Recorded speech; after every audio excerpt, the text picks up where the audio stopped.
is nest site selection and habitat needs, and our presenter is Michael North, DNR wildlife specialist in the Brainerd office. He's been a 27-year employee of the DNR, and he's going to talk to us about his research on this topic, which I think we'll all find really interesting. Thank you for making the drive over tonight, and you're going to have to make the drive back afterwards. Well, we'll see you later tonight. Uh, Home in the morning. Well, thank you for having me, everybody. This is a topic that's near and dear to my heart.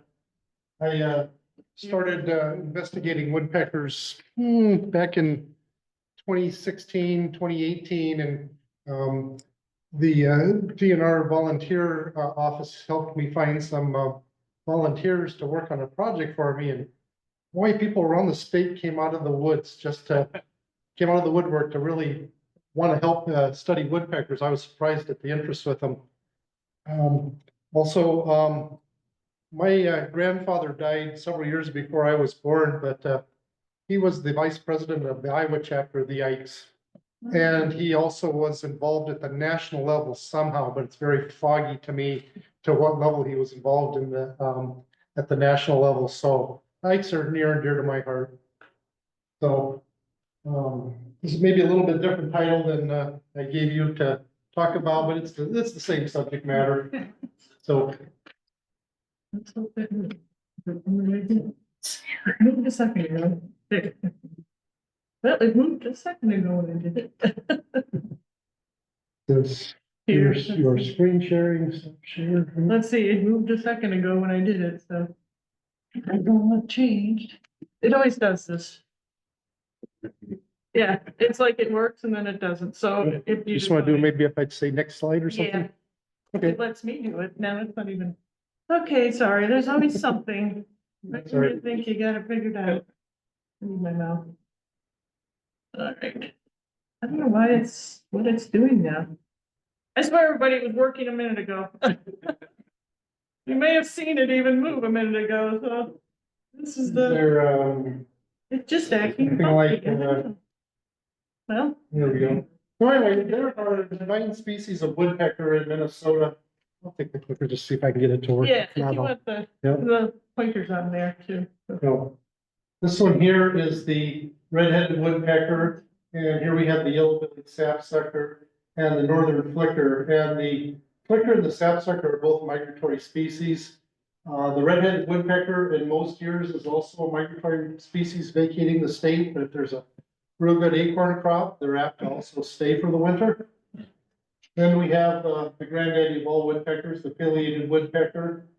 Red-bellied woodpeckers. Red-bellied woodpeckers are more of a southern deciduous forest species that their populations have been moving north continuously as climate change has been making the environment a little bit better for them. And so at one point in time, they basically made it up to the Twin Cities, and now there's a few that are all the way up to the Canadian border. Turkeys. Yeah. And then we have 4 species here that used to be in the same genus until recently, and then recently these 2 were split out. These are the hairy woodpecker on top and the downy woodpecker on the bottom.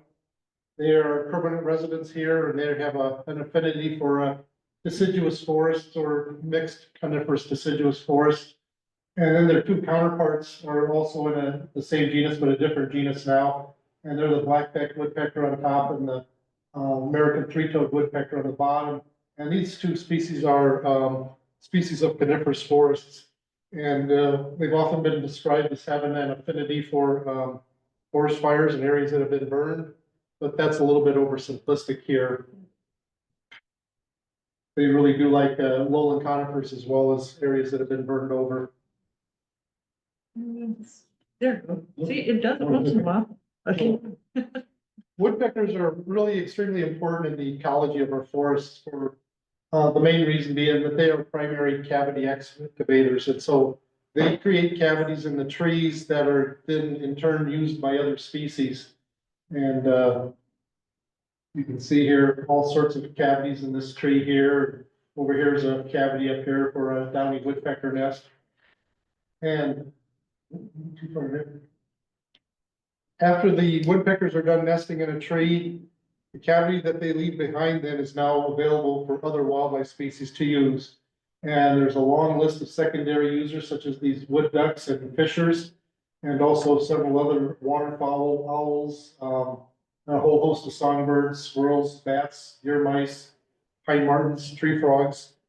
And these are species that will use the old cavities while the tree is still standing. But once that cavity tree falls to the ground, those cavities then become available to another suite of species, such as salamanders, snakes, weasels, several other species of mice. And in British Columbia, Kathy Martin and her colleagues started developing what they called nest webs, where the first one that they developed here was rather a simplistic one. It just identified a couple of species of woodpeckers here, and then several other secondary users that used their nests and then traded back and forth. And then they developed a little bit more of a sophisticated model where they had what they call the primary excavators, and they included natural cavities in there, but these are the woodpeckers. And then they had 3 weak cavity excavators, the chickadees, red-breasted nuthatches, and downy woodpecker. And then they had lines to all of the different secondary cavity users. And you can see the darker the band, the more that particular species relied on the different cavities. So for example, you can see here, northern flickers have dark lines going to a lot of secondary users up here. Pileated woodpeckers too, except they're mostly being used by some of the larger species like the saw-whet owl or Barrow's goldeneye in British Columbia. And then down here, they have the trees that were being used, and you can see 1,142 out of 1,191 trees were in aspen. So aspen is very important. And it's even more pronounced when you consider that aspen made up only 15% of the trees there. And of those cavities, 83% were woodpecker created. So that means the other 17% were either natural or nuthatch or chickadee created. And then another nest web was created 20 some years later by Cadeau et al. In Quebec on the Ontario border. And it's very similar to the last one. They have a lot fewer species, but still 94% of the nests were in aspen compared to 93% in the other one. And 86.5% of those were also woodpecker created. So very similar to the situation in British Columbia. And here they had a couple, oopsie, I'm sorry. They had a couple of other minor differences. They put downy woodpecker into their list of strong excavators, and they moved natural cavities into the list of weak excavators. So we still have black-head chickadees and red-breasted nuthatches there. So I agree more with their assessment. I think the downy woodpecker can be a very strong cavity excavator. And this was news to me, but who knew that common grackles were a cavity nesting species in some situations? I did not know that. And woodpeckers are also extremely important for what they eat. They are very good at helping to reduce the populations of injurious insects in our forests. This just came out of a study in Finland where they found that 98% of all spruce spark beetles were consumed by woodpeckers there within their territory. So I'm not going to talk much about that aspect of woodpeckers. So there's some basic information we need to manage woodpeckers. We need to know what their territory sizes are. So in other words, if you had an 80-acre tract of land, for example, how many pairs of woodpeckers could you expect on there of the different species?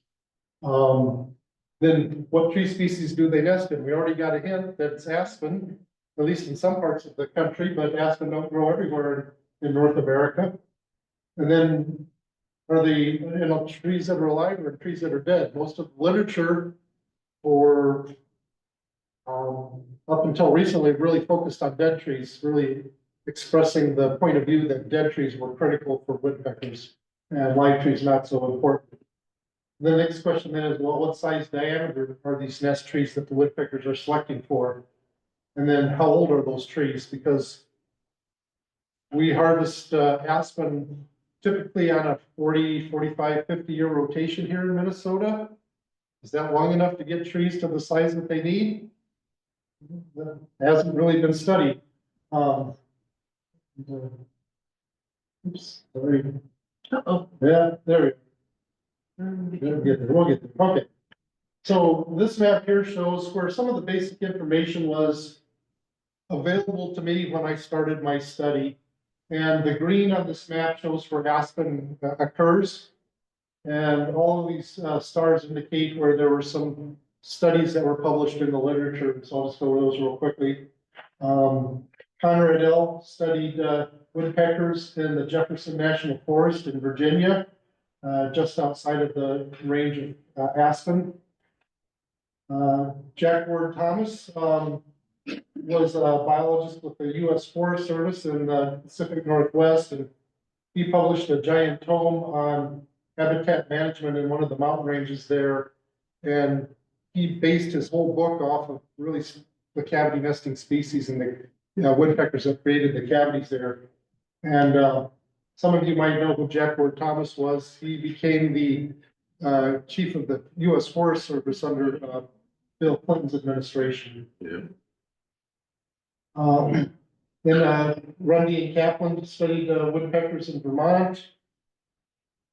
Hairston and Keisker and Martin et al. Studied woodpeckers in southern British Columbia, and they really did some seminal work. Julie Towers et al. And Tara Warren studied woodpeckers in New Brunswick and Nova Scotia. Luce and Anderson did a study in Wyoming, where there were aspen, but not a great abundance of it. Then there's the series Birds of North America that provides information on individual species accounts. So some of these green stars that you can see here are studies that looked at just an individual species. The red stars looked at a suite of woodpecker species.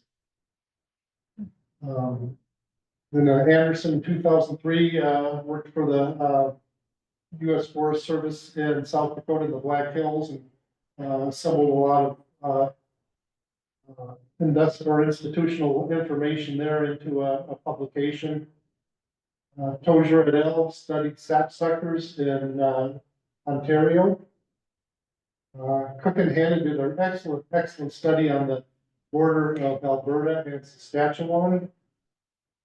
And then Rankin and Wiggers studied pileated woodpeckers in the Missouri and the lowland hardwood forests along the rivers. Cadeau et al. I mentioned before on the New Brunswick, or not New Brunswick, but back Ontario border. And then in Minnesota, we had Atkins-Geis, Colette Atkins-Geis, did her thesis on woodpeckers on the extreme southeastern two counties of Minnesota and a couple counties in Wisconsin. So really at the periphery of our state. And you can see then there's a very huge gap in the middle of the aspen range right in here, where I cannot find any information on woodpecker studies. So we're really truly lacking a lot of information. The U.S. Fish and Wildlife Service created some habitat suitability index models for 3 species of woodpeckers and a lot of other wildlife species too. But I found these were not very useful. So these models predicted what would be good habitat based on studies that have been done mostly in the mountainous western states and provinces. So it doesn't really apply to the eastern part of the country. They don't describe their base conditions very well. They seem to start from a primary diverse forest to assess what woodpecker habitat is. And they don't consider the suitability of future or secondary forests. And here in Minnesota, the Great Lakes states, we basically have secondary forests here. Some of these have been cut over 2 or 3 times. So there's been a lot of rotations already. And so those habitat suitability models really don't suit our needs here in Minnesota very well. It's not to say that they're not of value, they still are of value. So just want to go through the woodpeckers real quickly. This is a summary of the information that is in the literature. And so we have the pileated woodpecker, which prefers older, mature trees, living or dead. They do use a wide variety of species, but they seem to prefer aspen.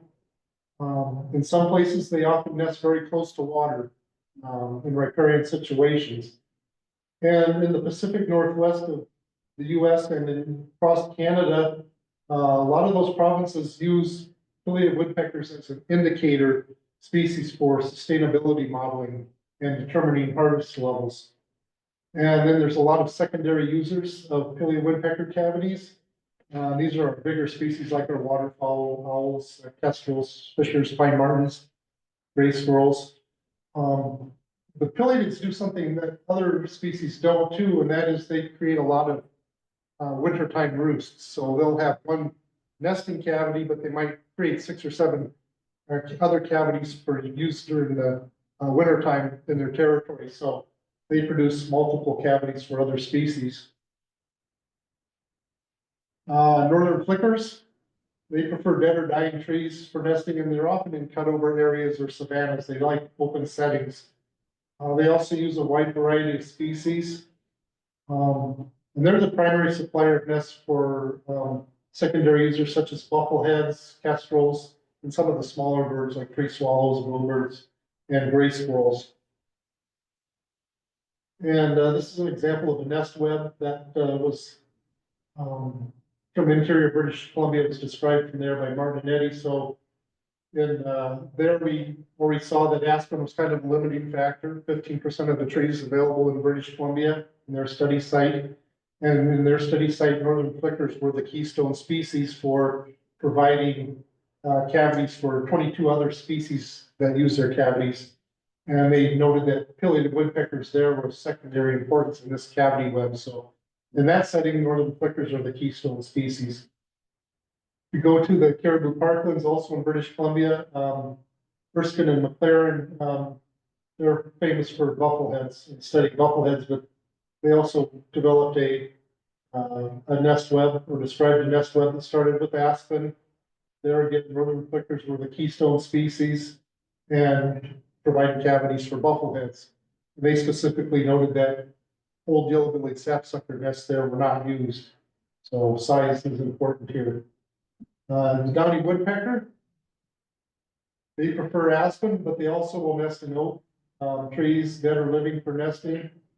In the southeastern Minnesota, they had a strong preference for American elm, probably as a leftover remnant of the Dutch elm disease that went through. And they provide cavities for some of the smaller secondary users like chickadees and nuthatches. Hairy woodpeckers, they also prefer live aspen for nesting.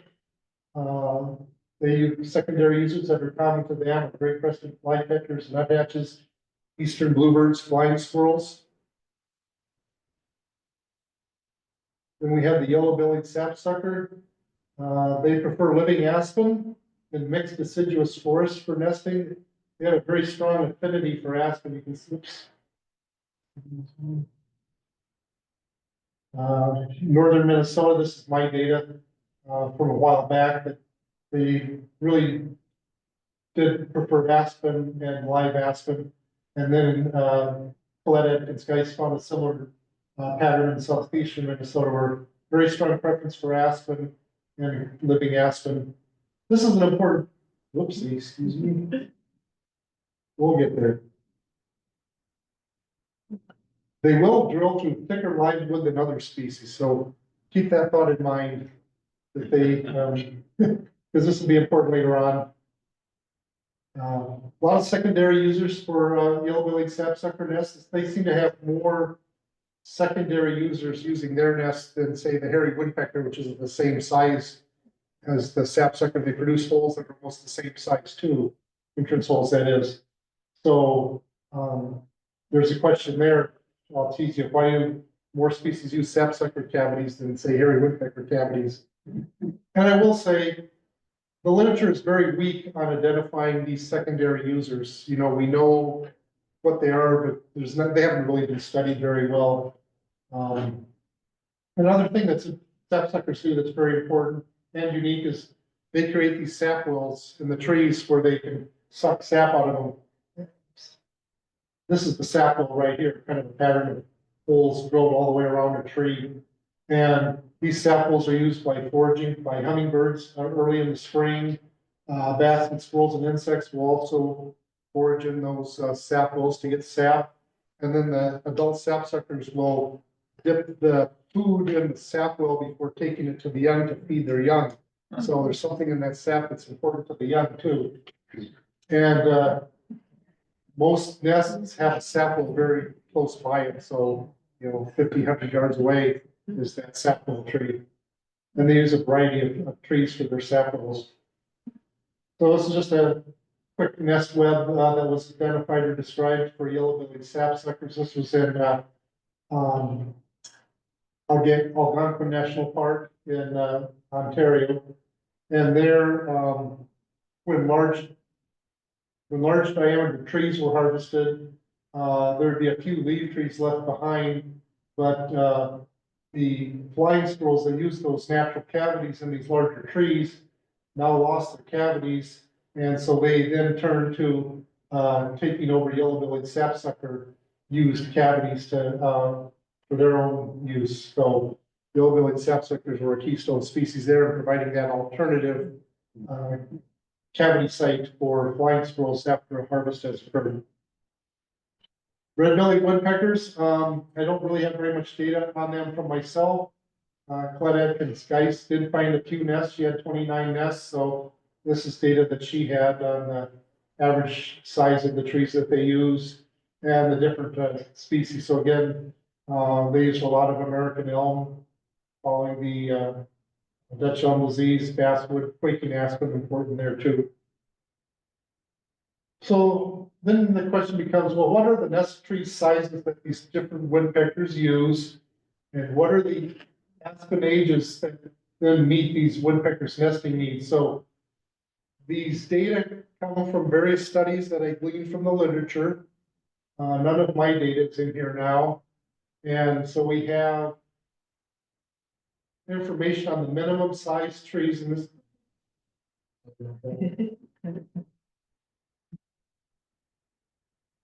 There's very small buttons. Yeah. There we go. So we have minimum size trees, and these are in centimeters. And then we have a mean, an average, and then we have an estimated age. I'll come back to this, but I think it's important to think about when we want to meet woodpecker nesting habitat needs, what do we want to meet? Do we want to meet their minimum needs? Or do we want to meet something that's in the middle? So I would argue the minimum is of interest, but we really don't want to meet their minimum needs. We want to meet something beyond that. So I focus on the average tree size that they've been using.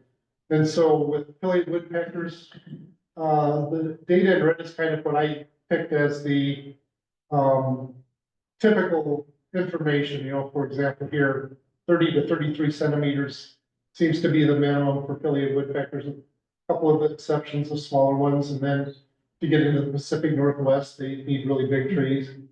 Prairie woodpeckers can use trees down to about 20 to 23 centimeters. Most studies kind of focus in on downy woodpeckers as needing a tree of 15 centimeters DBH. Yellow-bellied sapsuckers, most of the studies really honed in at 20 centimeters, and the same thing for northern flickers. So if we look at the means though, the affiliate woodpecker needs a tree on an average of about 45 to 50 centimeters DBH. Prairie 30 to 33. Yellow-bellied sapsuckers are right around 33 centimeters. That seems to be where most of the studies have landed. And then for flickers, 35, 38 is sort of the kind of the midpoint there.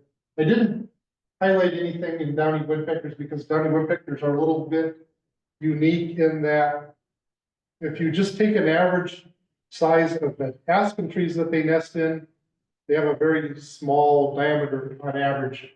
But if you took all of the trees that they nest in, all of those other deciduous species that they nest in, they're like really big oaks. And so you kind of have a binormal distribution. Small aspen trees or really big other deciduous trees like oaks and basswoods and stuff. Mike, Yes. just one quick question. I'm old. I don't deal well with centimeters. You could convert this to inches for me? Sure. So 25 centimeters is gonna be 10 inches. 10 inches. 30 is gonna be 12. 33 is gonna be about 14 or 15. It goes up by twos, basically. So, yeah. 10 inch, 12 inch, probably 13 or 14 inch there. Yeah. These are gonna be 16 inch trees here, generally. Thank you. And we got a small group, so if anybody wants to ask a question, please do, you know. Yes, sir. So when you use the term aspen, Mhm. are you talking about quaking aspen, or are you talking about Um, and also poplar as well? I'm primarily talking about quaking aspen, yes, yeah. A little bit about big tooth, but primarily quaking. Not balsam poplar. Surprisingly, seems like very few woodpeckers want to have anything to do with balsam poplar. And then when we get to the estimated age, there's a handbook called the Manager's Handbook for Aspen in the North Central United States. And this was put together in 1997 by Donald Perella. And it's kind of the Bible for how to manage aspen. And he has growth tables in there. And if I were to look at those growth charts in there, I can estimate how long it takes to get to the minimum in black to meet these needs for these species, or to get to that mean DBH. These are the estimates of how many years it takes to grow aspen to those sizes. And you can see most of these numbers will exceed our typical rotation age for aspen, 45 to 50 years.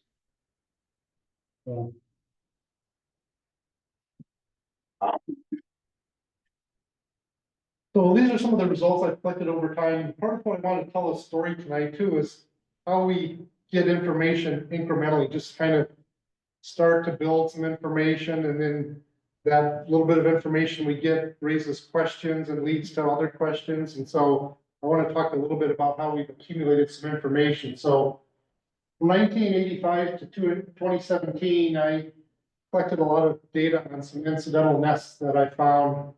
And I had some decent numbers on prairie woodpeckers and sapsuckers and, a few downy woodpeckers, and then small numbers for other species. Then in 2018, I started a pilot study where I asked for volunteers to walk some transects for me so that I could figure out if you were to walk a transect through the forest, how far away from that transect line could you detect woodpeckers, find woodpecker nests? And the way to find woodpecker nests is to hear the young begging for food. Because if they're in that cavity, you're not gonna see them. You might very rarely see them flying to the cavity or coming in or out. Odds are you're never gonna detect them in a cavity unless you can hear those young begging for food. And so we wanted to use this technique to figure out, okay, how far away from this transect can we hear young begging for food? And then if we can start to put some densities on the landscape, we can start to figure out the question, well, how many pairs will, an 80-acre stand hold, for example. We can start to come up with some density estimates here. And so with that study, I had volunteers running transects across the state, but I had a couple of dedicated volunteers or paid interns working on a couple of our state forests, the Paul Bunyan State Forest and up in the Red Lake Wildlife Management Area of Chinaman State Forest. And so they ended up finding again a lot more hairy woodpecker nests, a lot more yellow-bellied sapsucker nests for me, but not so much of anything else. And then the next year I didn't have any projects planned, but my volunteers still kept sending me data on the woodpecker nests they found. And they did that into 2020 also. In 2020, in the DNR, we were not allowed to do any field work because of COVID. We were basically forced to work out of our homes, so we didn't have any research going on there. So anyway, after those 2 years, or 3 years of some field work with my old data, we now had some pretty decent numbers to work with. And so I now was able to actually calculate some mean nest tree diameters. So prairie woodpeckers came in at 33, which is the same as most of the literature had. Yellow-bellied sapsuckers, 30 centimeters, about the same. In the downies, there was quite a disparity here. The average for all of the trees was 38 centimeters diameter, but if you just looked at the aspen, it was 21 centimeters. In that big dichotomy. And then affiliates had an average diameter of about 40 centimeters or 16 inches. Then 2022, we had a master's student who wanted to study blackback and three-toed woodpeckers. So this was up in the Beltrami Island State Forest area north of the Red Lakes. And we hired an assistant to work with her. And between the two of them, we found a small number of blackback woodpecker nests, but they found a lot more flickers and other things like that. And at the same time, we started a aspen growth rate study on the Red Lake WMA. We wanted to figure out, well, exactly how long does it take to grow aspen to those sizes? You know, we had the estimates from the Peralez research from 1977, but the problem, well, I'm not gonna say that. Anyway, we wanted to go out and just get a better answer, you know. A question was raised in the literature or by other forest biologists, forest ecologists, that when people go out in the field and they core a tree and pull that core out and read the rings, they do it with the naked eye or maybe a hand lens, but they do it in the field. And oftentimes those tree ring counts can be off by 10 years, which is a lot. And then the rings just get thrown away. And so we wanted to do something different and to get a better. So I'll come back to that in a second, but we started this study in 2022 to get at the ages of aspen that's available in the landscape. So this has got some extra nests added in from our 2022 field work. This was the mean DBH that was added from at the end of the 2020 season. I just carried that over. Well, with these extra nests now, we're also able to get some good numbers on the percent of aspen that these different species use and what percent were alive. So for example, 68% of them were in aspen, and of those aspen, 88% of the aspen were living trees. Sapsuckers, 93% of the nests were in aspen, 86% of those aspen were in living trees. Flickers, 71% of them were in aspen, but of those aspen, only 20% were living, so they like the live ones. Affiliates definitely have an affinity for living aspen. So then that brought up the question, well, how long does it take aspen to attain sizes that these woodpeckers can use? And it's a pretty simple question. You would think, hasn't this been studied before? And the answer is not really.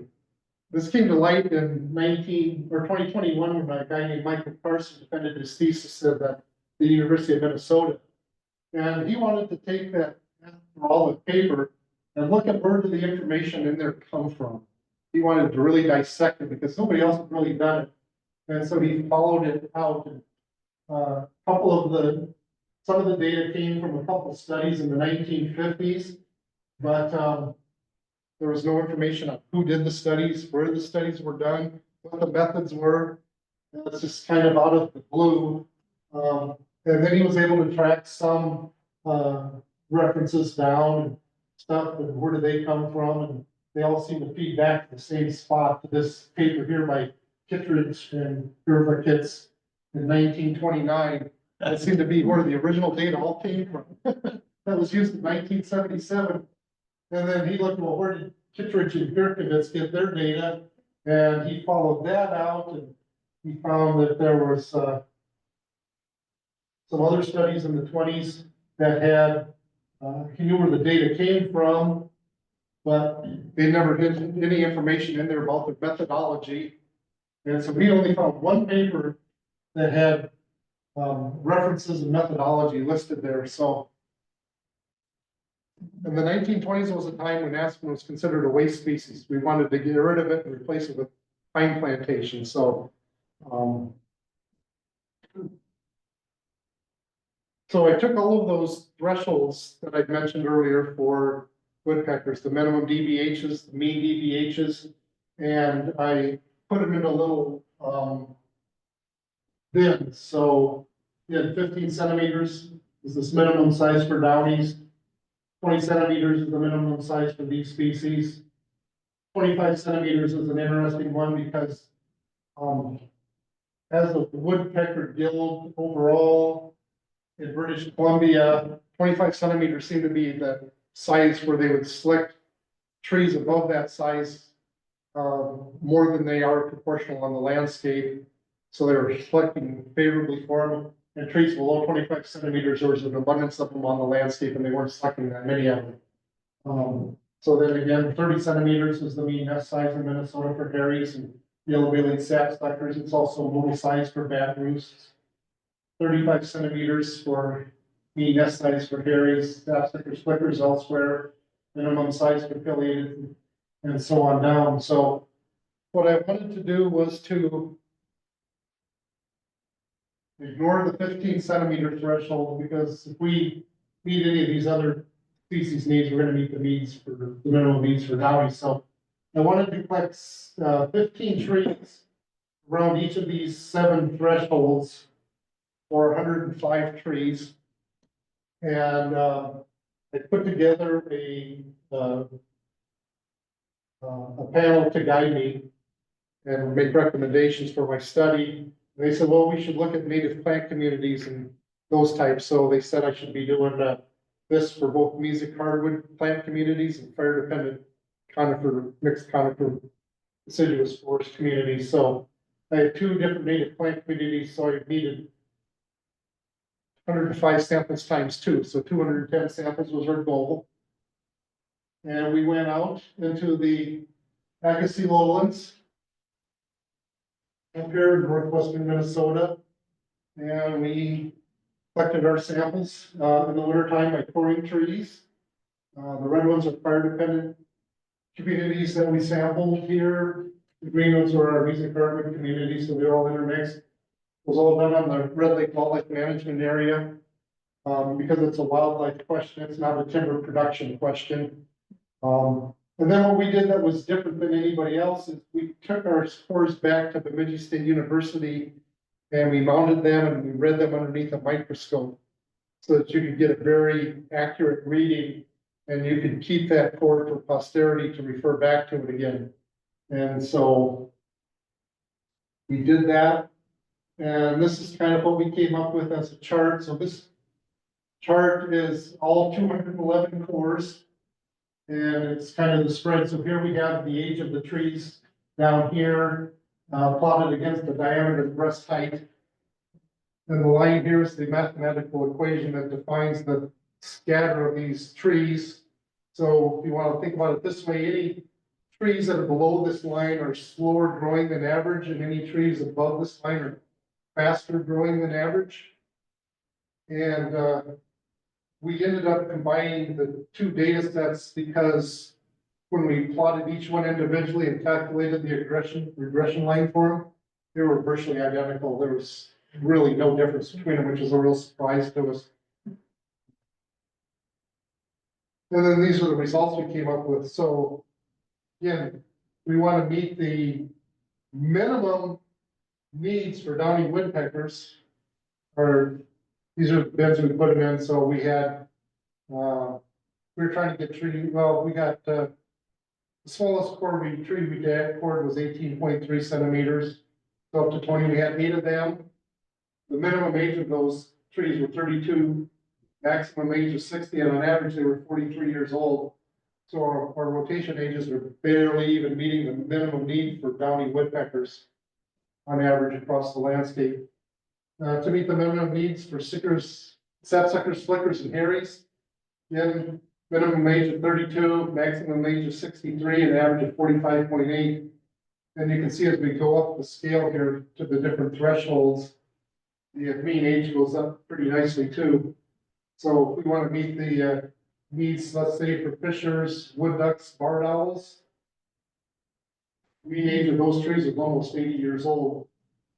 For affiliated woodpeckers, let's just take this threshold here, 35 centimeters being the minimum for affiliated woodpeckers.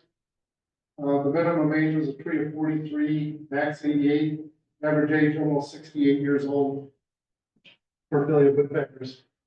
And this tree right here is when I cored It was 48 centimeters diameter, so almost big enough for a Fisher woodpecker barred owl to nest in. It was 87 years old, 77 feet tall. Look how healthy that crown is. When I started this study, my people on my advisory committee were saying, you're never gonna find any trees over 40 centimeters that are solid to the middle that you can pour and get an age from, but I disagree. We've got plenty of them much bigger than that. We had trees all the way up to 104 years old that were solid to the middle for pouring. So Mike, on that, so it's got the mean age for pileated woodpeckers was 67 years. And yet the age that it's being used by Fisher, wood duck and barred owls is 79 years. Is that saying that the pileateds are making holes in trees that are smaller than the Fisher, wood duck and barred owl will sometimes use? Is that what that's telling us? That is telling us, yes, well, wood ducks will definitely use trees that are smaller than that. If I go back, I could probably glossed over that. The only threshold I found for wood ducks in the literature was a study that was done here in Minnesota. They found that once a tree got over 50 centimeters in diameter, greater than 10% of them had cavities that were suitable for wood ducks. So anything that was lower than 50 centimeters, smaller than 50 centimeters, a very small percentage of those trees had a cavity suitable for wood ducks. So that's where that value comes from. Obviously,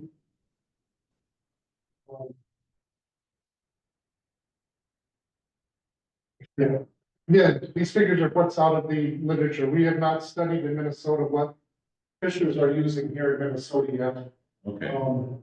So we're going to come back to that at the end. So then this is my new chart of aspen ages to meet woodpecker nesting needs. So these are the numbers that were predicted by looking at the growth tables in Peralta et al. And then these are the figures that we came up with based on our tree coring. And you can see they tend to be just a little bit younger. So that to me is good news that we can meet their needs sooner than the data that was in Peralta would suggest.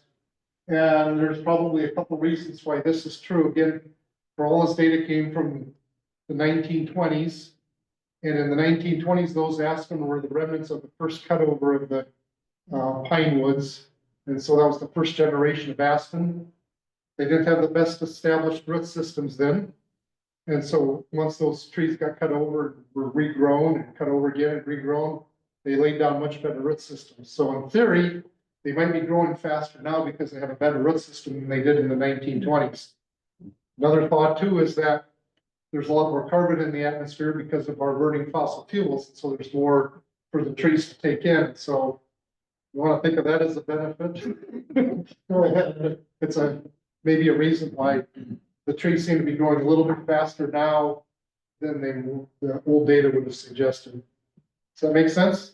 I think the fact that you took the core span, looked at them under a microscope, gives you a much better estimate or measurement of what the true age is as opposed to what we're all probably have to deal with. Right, that's true too, yep. Yep. So after we did that, we identified some next steps that we wanted to undertake. And I'll come back to these in a little bit, but the one I want to jump to now is, the question is, okay, we identified the trees that were out there on the landscape that were available for the woodpeckers to choose from. Now, which ones are they actually choosing? Are they choosing them all at random out there, or are they selecting a subset?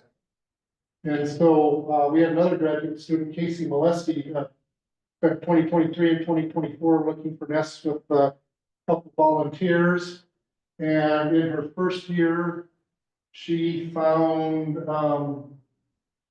65 nests, and 54 of those were in aspen. So these were the nests she found in 2023. And these are ones where we got either perfect cores or pretty good cores that we were able to get a reasonable estimate of age. And so then if we took those ages of those trees from the perfect cores, the smaller subset, We found that the average age of the trees that the sapsuckers were selecting was 78 years old. Prairie woodpeckers, which are the exact same size as sapsuckers, were selecting trees that were 58 years old. Flickers were selecting trees that were 71 years old. Downey's trees 85 years old. And if we took added the good cores in, those ages came down a little bit, but the difference between the species kind of stayed about the same. So still a 20-year gap between sapsuckers and prairie woodpeckers. And these good cores are undergoing refinement now. And in 2024, we found 160 nests last year. Oh, Yep. And so those are undergoing analysis now. So if I were to take those data from 2023 and also from the year before in 2022, we never recorded trees until 2021, so we didn't have age data before 2021. And I was to plot the means of those trees against what's available here in the landscape. This is where the flickers would be. This is where the sapsuckers would be on average, and these are where the hairy woodpeckers would be on average. So they're all below that line. So they're all apparently selecting trees that are slower growing than average. And I did take all the data from 2024, 2023, and 2022 for yellow-bellied sapsuckers, and I plotted them up here too. And so these orange dots there are the sapsucker nests. And you can see the blue dots are our trees. There's this big gap in here where we had basically one outlier, one very slow-growing tree in our sample. The sapsuckers were really selecting for trees that we didn't even sample when we were just sampling trees at random. They're selecting for old, small, slow-growing trees. And I think the idea there is the slower growing the tree is, the tighter the rings are going to be, the harder the wood is going to be. So it's probably going to be more rot resistant, more wind resistant. And as I mentioned earlier, the sapsuckers can drill through harder wood than the other species can. And I also mentioned that sapsuckers seem to have more secondary users of their cavities than the other species did. And so I think those other species really like the old sapsucker nest, probably because they're in a much stronger, sturdier, wind resistant, decay resistant tree.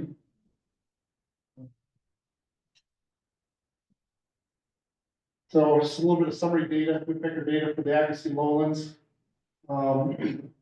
These are the total number of nests that we found for the different species up there. In that area, we had 108 sapsucker nests, 34 hairies, 81 flickers, and 11 pileatids, 18 downies. The percent aspen, every single hairy, every single sapsucker, every single pileated woodpecker nest was in an aspen. But to be fair, there's fewer deciduous trees of other species up there than there are around here.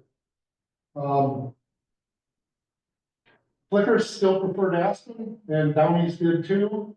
But if you look at the percent of live trees, even these three species really preferred live trees. Flickers and downies preferred dead trees, so that's kind of how they're dividing the nesting resource up their live trees versus dead trees. Another way of looking at it, this is just the use of live versus dead trees. So as you look at the 5 different species there. And then the diameter of the trees that we were selecting there.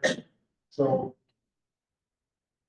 sapsuckers were 33 centimeters. Hairies actually fell below 30 centimeters. If I looked at my data statewide, their average nest tree was about 33.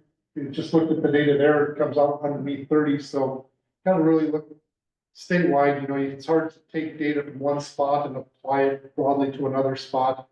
Might be close, but it could be off too. And this is just an example of how the hairies differ up there than they do on a statewide basis. A little bit of information on timing of nesting. These three species, pileated, hairy, downy, each started one day apart from each other. And then the latest nesting also was one day apart from each other. That was kind of interesting. The northern flickers had the broadest range of nesting. So they started earlier. They ended up in July. And then we had the sapsuckers that were the latest nesting. They didn't start nesting until the end of May. They went well into the middle of July.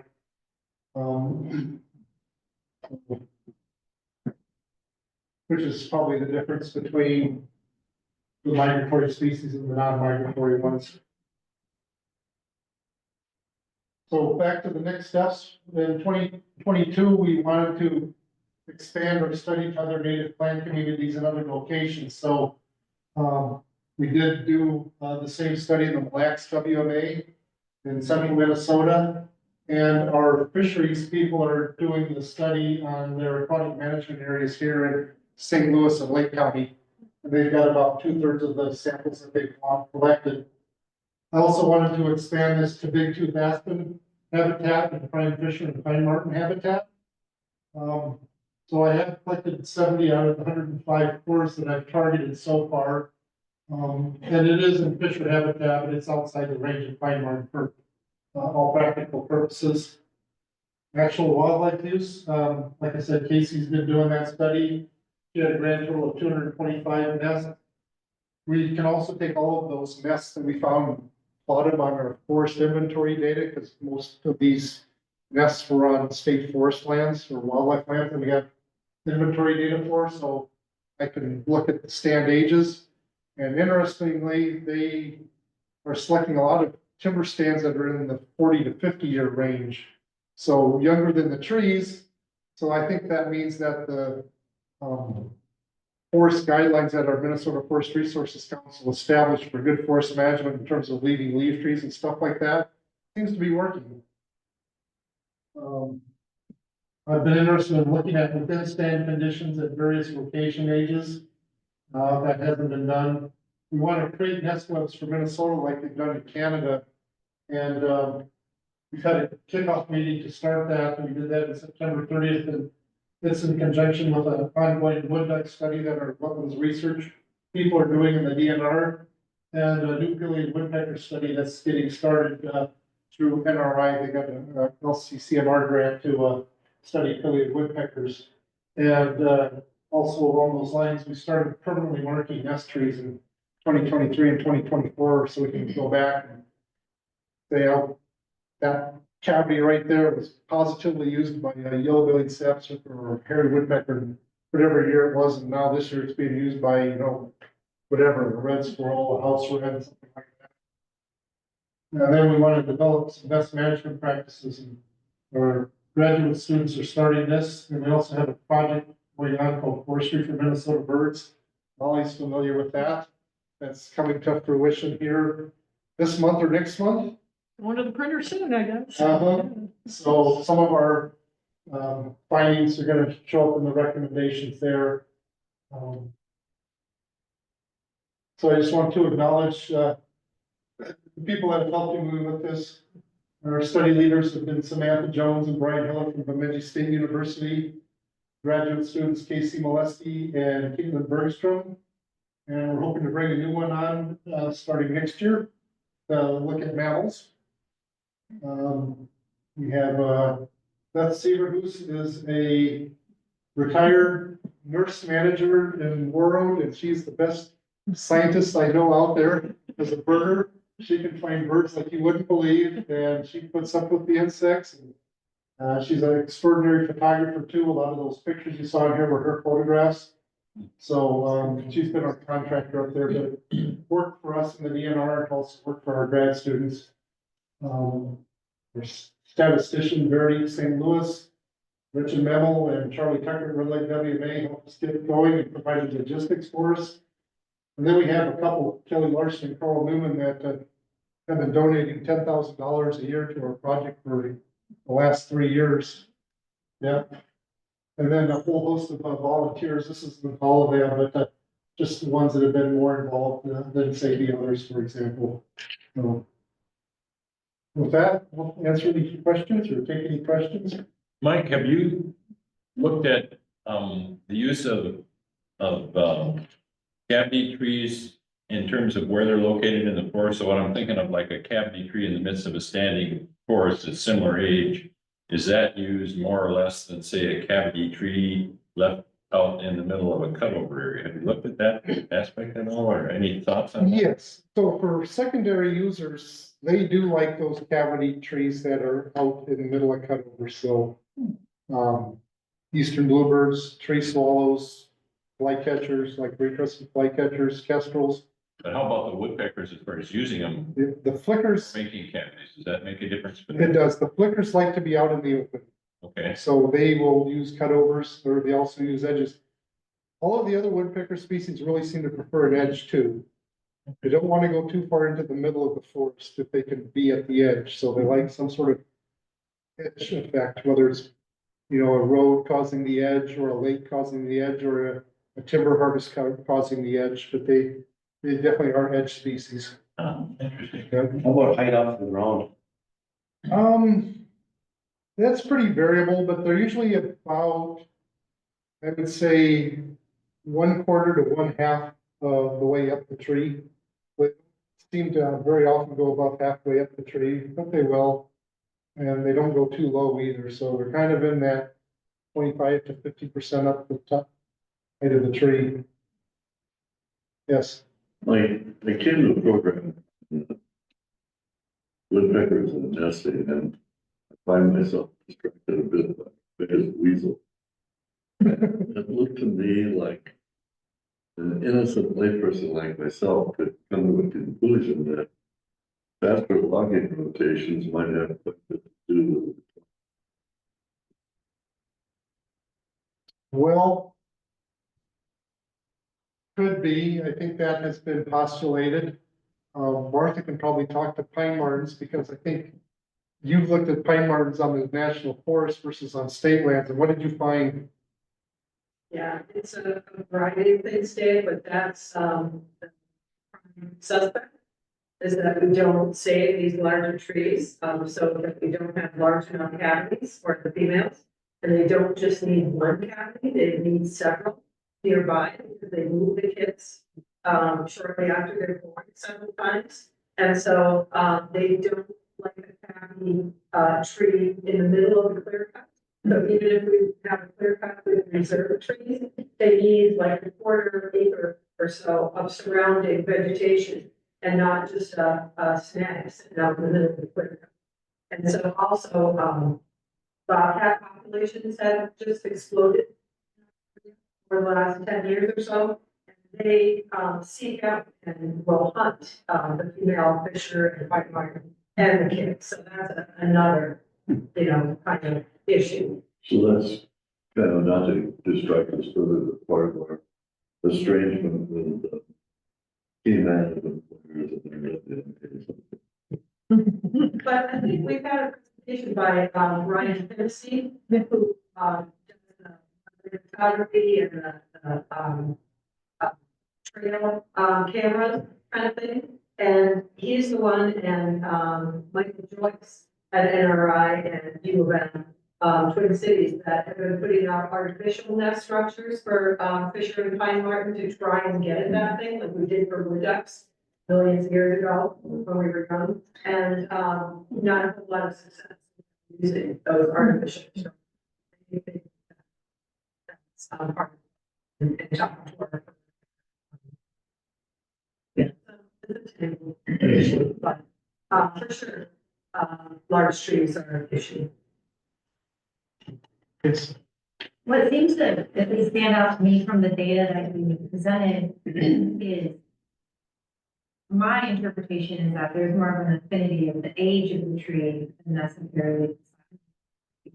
Because when you're talking about a fast growing species like populars and aspen poplars, you can reach that 30 centimeters, 20 to 30.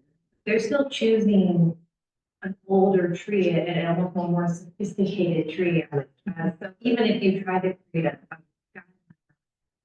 a tree DBH, you could still be losing their habitat because they're choosing the older tree. Right.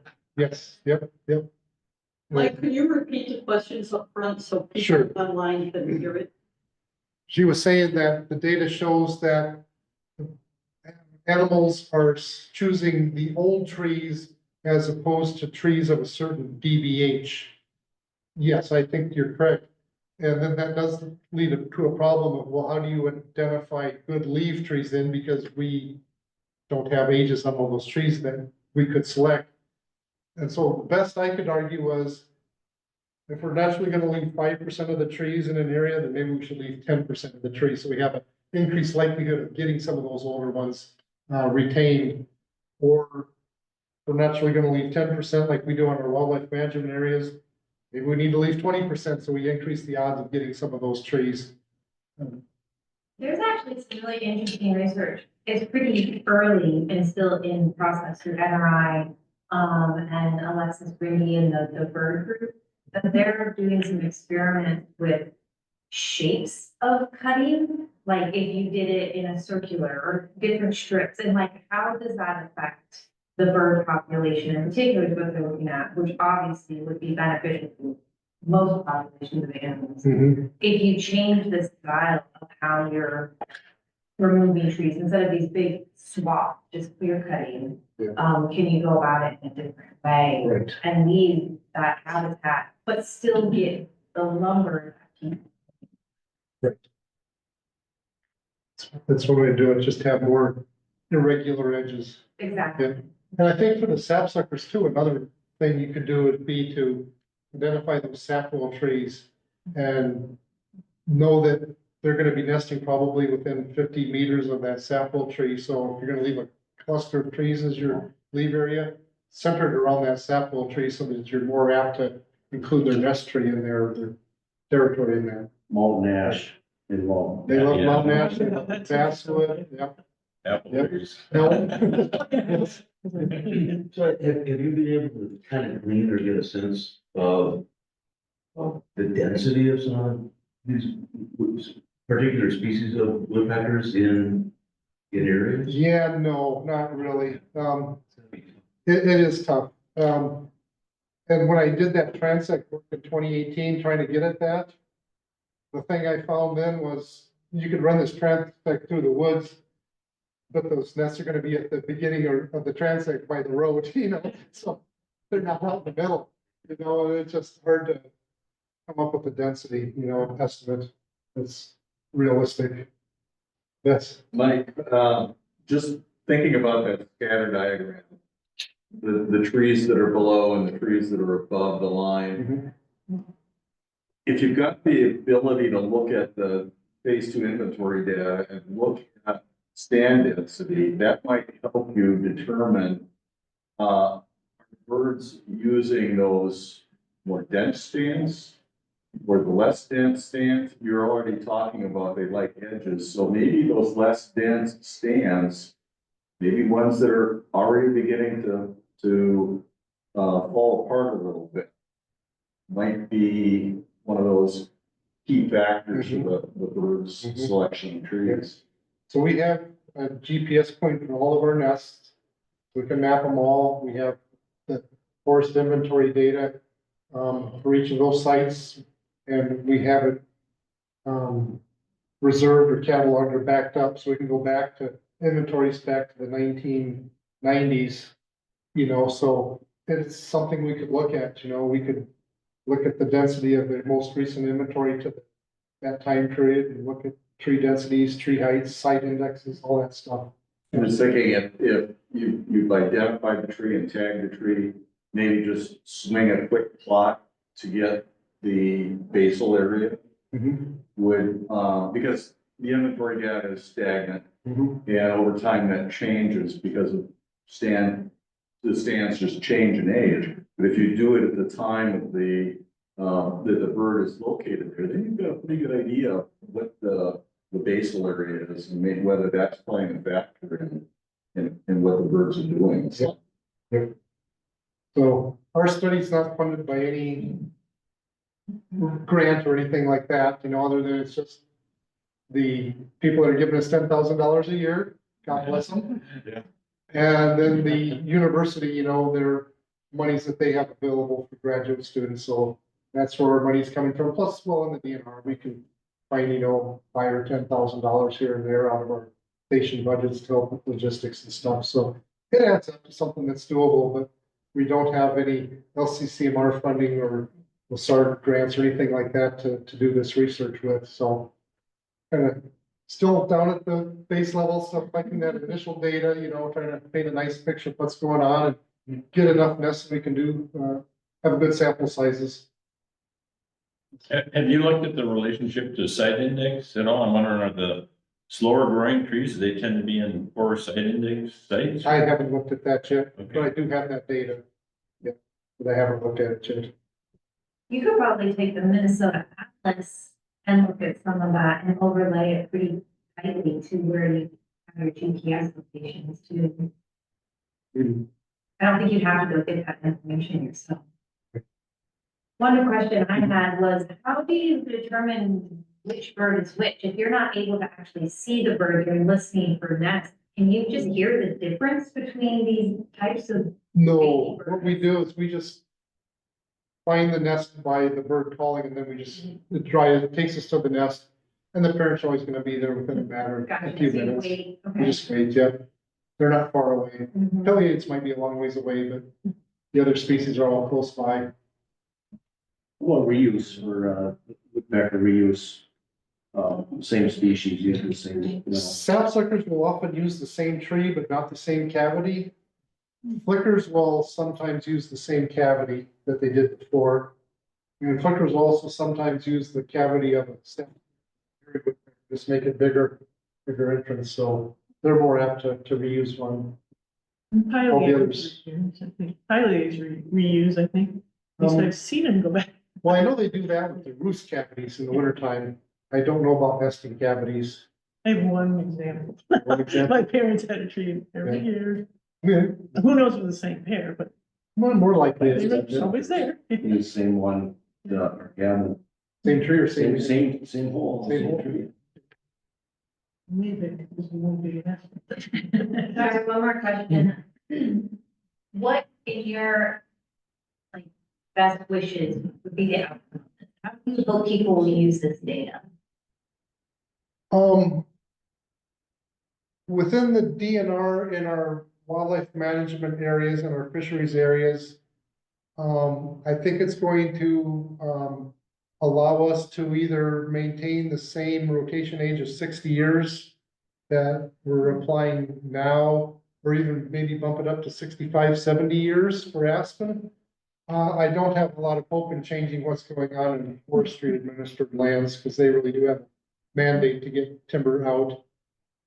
But I also think that private landowners can use this information to decide, do I wanna harvest my trees now, or do I wanna wait 10, 20 years, Because they're often being told that you can't regenerate aspen after 50 or 60 years, it just won't come back. Or it's gonna fall apart, you need to harvest it young to get your value. And I don't think that's true at all. Most of the private landowners that wanna manage their land have some interest in wildlife too, not just an economic return, so. I think it just gives them more information and more choices.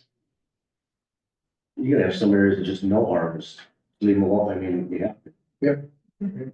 There's a lot of private lands that fall into that category. All right, well, I think on that note, that's probably a good wrap up question. Let's give a